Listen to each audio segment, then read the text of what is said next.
think this fight is about redemption, but it's about the resurgence. Je puise ma source d'inspiration, mon courage dans mon passé. He had a dream, and that dream was to become champion. L'expérience a montré que un lion blessé est plus dangereux.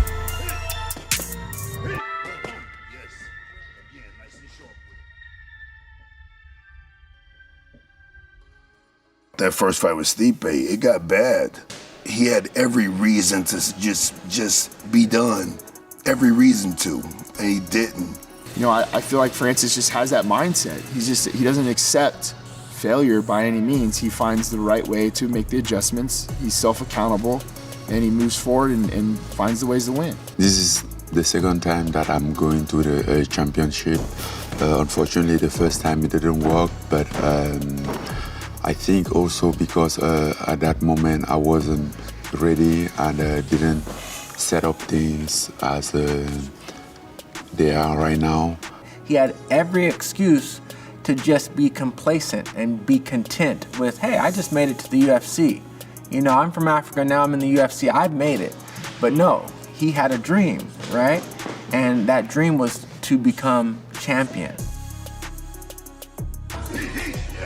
When you look at Francis' life story and see all the trials and tribulations that he's had, and he's never given up, he's never made excuses for himself, and going toward his dream because he knew, regardless of what other people said, right, what his dream was, and he just believed in himself.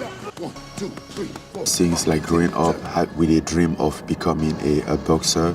I wanted, but I didn't have any, there wasn't any gym around. Defying immense odds. I mean, think about a guy being in a country where there was no fighting, a guy being in a country where MMA isn't even created, a guy walking from country to country just to follow a dream. Before I left Cameroon, I was thinking about that, but I have to follow to chase my dream. That was like in 2012, 2011, I was still thinking about that. This guy dig dirt for most of his life and decided he wanted to become a fighter, and no one believed him. Everyone in his country said no way. He left on foot, became a UFC fighter, and he's fighting for the world title for the second time. If that isn't the definition of perseverance and just being unstoppable, I don't know what is. Yeah, I think a first impression of Francis in meeting him is he changes your entire perception of what you think a fighter is and or should be. I think he's pretty unique, to be quite honest with you. You know, he's a gentle giant. He's a big, lovable character, you know.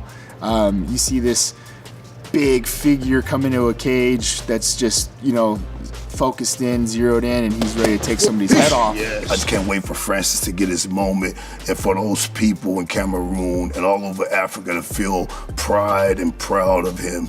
It's the thing I want from the most. Et je me rends compte que ce n'est plus une histoire de moi. Je ne me bats pas aujourd'hui pour moi. Je me bats aujourd'hui pour quasiment pour tout un peu, pour un très grand monde. C'est quelque chose qui... His full potential is not only just being a UFC champion, which he will be. More important than that is the inspiration that I think his story and just the human being he is will impact a lot of people. I just believe in his journey. I think this is what he's destined to do. I really do. I think it's just a part of his narrative. I think it's part of his chapter in his life, that this is what God or the universe or fate put in front of him to get to this point. I think it's just supposed to be. I think it's already written, to be honest. C'est un sentiment que je ne peux pas expliquer et c'est quelque chose que je ne peux pas me vanter de ça parce que la réalité c'est que j'ai pas fait quelque chose d'exceptionnel pour mériter ça. Je dirais plutôt que j'ai peut-être eu la chance, j'ai peut-être eu ce don d'avoir cette détermination, d'avoir cette lueur, ce truc-là qui me guidait, qui illuminait mon chemin. You know, this man crossed a continent and then got on a raft 11 times to get where he wanted to be. And, you know, the man's been resilient. The man isn't supposed to be here. He's not. And he never accepted it.